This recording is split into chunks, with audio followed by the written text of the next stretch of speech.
jogos removidos, criadores arruinados e uma jornalista demitida por investigar.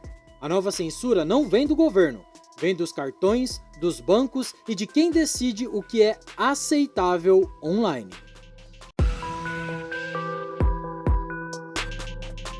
Este é o Visão Libertária, sua fonte de informações descentralizadas e distribuídas. Ajude a propagar as ideias de liberdade, deixe seu like e compartilhe com seus amigos. Um artigo seu pode virar vídeo aqui também, sabia? Este artigo foi sugerido por Minarquistão, escrito por Sopa de Letrinhas, revisado por historiador libertário e narrado por Coreia com K. A Steam sempre teve fama de ser a plataforma mais permissiva da indústria, uma forma educada de dizer que ela estava repleta de jogos adultos. Mas essa realidade mudou drasticamente quando a Valve atualizou suas diretrizes para desenvolvedores, criando uma nova categoria de conteúdo proibido. Qualquer coisa que viole as regras e padrões estabelecidos pelos processadores de pagamentos da Steam e redes de cartão e bancos relacionados. O resultado foi imediato e devastador. Mais de 400 títulos desapareceram da plataforma em questão de dias, com foco especial em jogos que continham palavras-chave como incesto. Séries inteiras como Interactive Sex e Sex Adventures foram completamente varridas do mapa, deixando desenvolvedores sem fonte de renda da noite para o dia. Para quem dependia dessas vendas para sobreviver, não foi apenas censura, foi sentença de morte econômica. A Valve se viu encurralada em uma posição impossível: aceitar as demandas dos processadores de pagamento ou perder o acesso às formas mais básicas de transação digital. Visa, Mastercard e PayPal, que controlam virtualmente todo o fluxo financeiro da internet, simplesmente comunicaram suas regras e padrões e deixaram claro que não haveria negociação. Para uma plataforma que processa milhões de transações diárias, era capitular ou morrer. O mais perverso, a política é tão vaga que nem os próprios desenvolvedores sabem o que deve ser removido amanhã. Quando Anna Valens decidiu investigar quem estava realmente por trás dessa operação de limpeza digital, ela não imaginava que seria sua própria carreira que acabaria na guilhotina. Anna Valens não é uma jornalista qualquer. Especializada em cultura gamer e questões LGBTQ+, ela havia construído uma reputação sólida na Vice, como alguém disposta a investigar os bastidores da indústria de jogos sem medo de incomodar os poderosos. Quando decidiu escavar a verdade por trás da censura da Steam, estava fazendo exatamente o tipo de jornalismo que a havia tornado respeitada, e isso seria exatamente seu problema. Em 19 de julho, Valens publicou na Vice uma matéria demolidora intitulada "Grupo por trás das políticas de censura da Steam tem aliados poderosos e miram em jogos populares com alegações absurdas." O texto expunha como o Collective Shout, uma organização feminista australiana, havia orquestrado a remoção de dezenas de games da plataforma da Valve. A jornalista conectou os pontos entre esse grupo e outras organizações, como a National Center on Sexual Exploitation, a NCOSE, e o Exodus Cry, todos unidos em uma cruzada contra qualquer conteúdo adulto que considerem problemático. E aqui mora o perigo: quem decide o que é problemático? Valens revelou como essas organizações fazem alegações muitas vezes infundadas contra games, acusando títulos como Detroit Become Human de promover violência contra mulheres e crianças. O mais preocupante, elas conseguem derrubar jogos sem nem precisar apresentar justificativas específicas, basta pressionar os processadores de pagamento com o discurso correto. O que Valens descobriu sobre o Collective Shout vai muito além da censura de jogos. Essa organização já havia tentado banir o GTA V das lojas australianas, alegando que o jogo incentivava violência contra mulheres. Também miraram em Detroit Become Human, um jogo aclamado pela crítica que trata justamente de questões como abuso e direitos civis. O padrão se repete: escolhem alvos populares, fazem alegações sensacionalistas e mobilizam uma rede de organizações aliadas para pressionar corporações. É uma máquina bem azeitada que sabe exatamente onde apertar para conseguir resultados. E seus aliados poderosos revelam muito sobre a verdadeira natureza dessa cruzada. O NCOSE, por exemplo, já foi conhecido como Morality in Media, uma organização cristã conservadora que passou décadas atacando qualquer forma de expressão sexual. Mudaram o nome para parecer mais progressivos, mas mantiveram a mesma agenda repressiva de sempre. O Exodus Cry combina retórica feminista com posições anti-aborto e anti-LGBTQ+. É fascinante como conseguem vender censura conservadora embalada em linguagem progressista. Genial, se não fosse perigoso. Uma das táticas mais eficazes desses grupos é o controle da linguagem. Observe como o Collective Shout se refere aos defensores dos jogos censurados: fetichistas pedófilos gamers com cérebro podre de pornografia.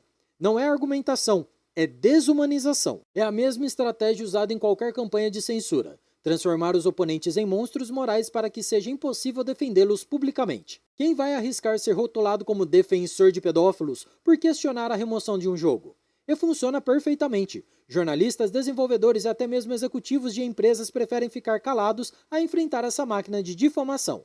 O que aconteceu depois deveria servir de alerta para qualquer um que ainda acredita na liberdade de imprensa. Os donos da Vice ordenaram que Vallens removesse o conteúdo relacionado ao Collective Shout, alegando que o material era controverso demais. Quando ela se recusou, foi praticamente empurrada para fora da Waypoint, o braço gamer da publicação. A coisa ficou mais interessante quando Sean Shishak e Matt Vatakan, dois outros escritores da Waypoint, renunciaram em solidariedade à colega. Não foi uma saída silenciosa, foi um protesto que expôs a natureza da censura que estava acontecendo. Eu mantenho todos os meus artigos retraídos, especialmente os sobre o Collective Shout, declarou Vallens ao deixar a empresa. A mensagem era clara. Não se tratava de erro jornalístico, mas de pressão externa para silenciar uma investigação inconveniente. A ironia é gritante. Uma empresa que já foi símbolo do jornalismo alternativo, disposto a incomodar os poderosos, agora silenciava suas próprias jornalistas por medo de controvérsia.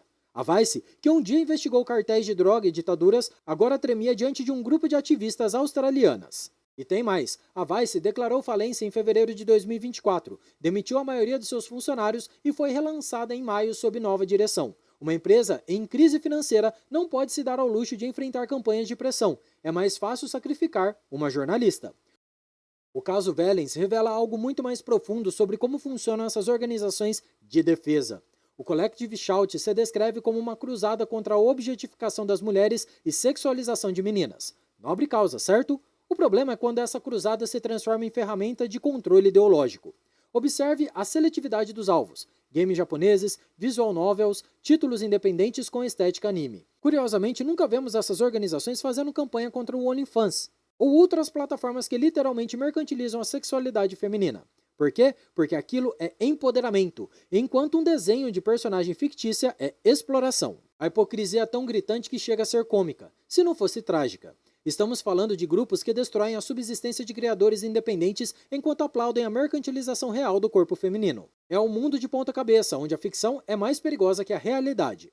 O Collective Shout celebra cada vitória como se tivesse salvado crianças reais, quando na verdade só conseguiu censurar pixels organizados de forma artisticamente questionável.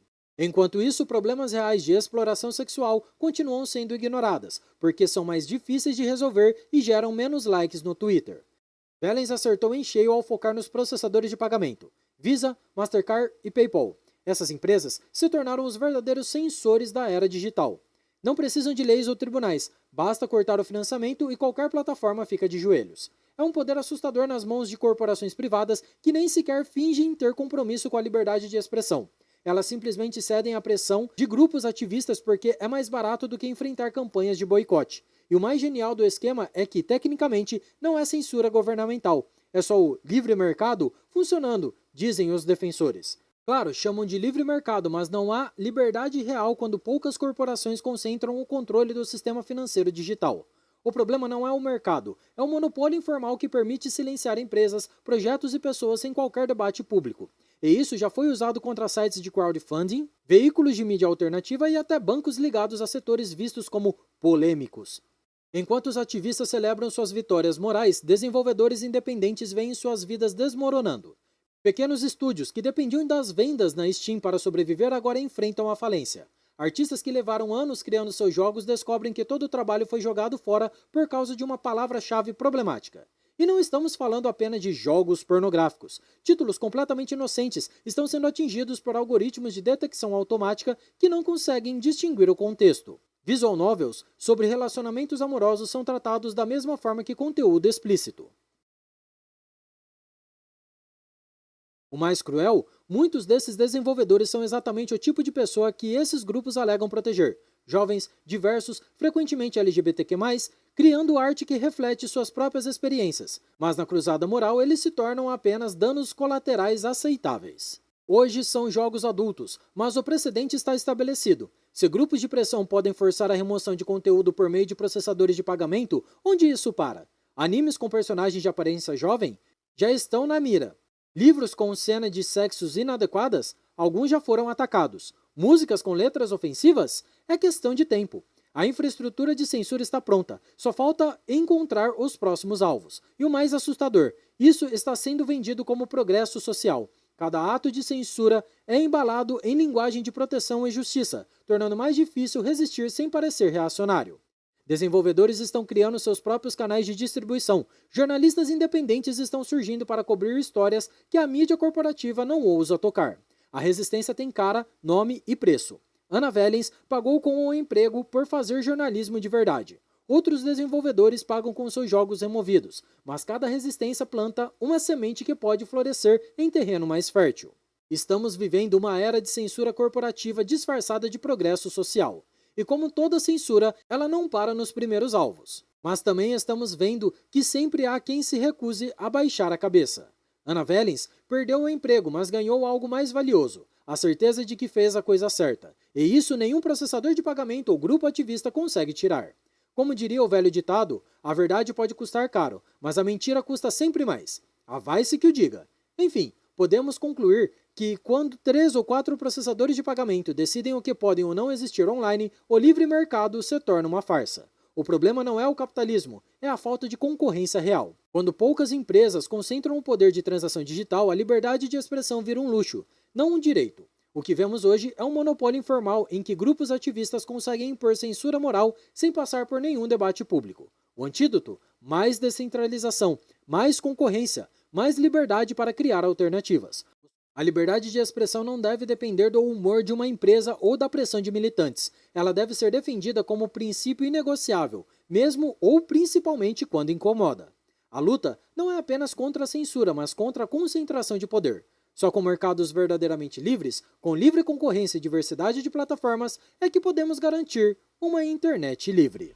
Obrigado pela audiência, esse é um canal colaborativo, participe você também. Cadastre-se agora mesmo no site visãolibertaria.com e envie seus artigos por lá. Os colaboradores recebem recompensas em Bitcoin. Inscreva-se no canal e clique no botão da campainha para ser avisado de novos vídeos. Até a próxima, fiquem com Deus e tchau, obrigado!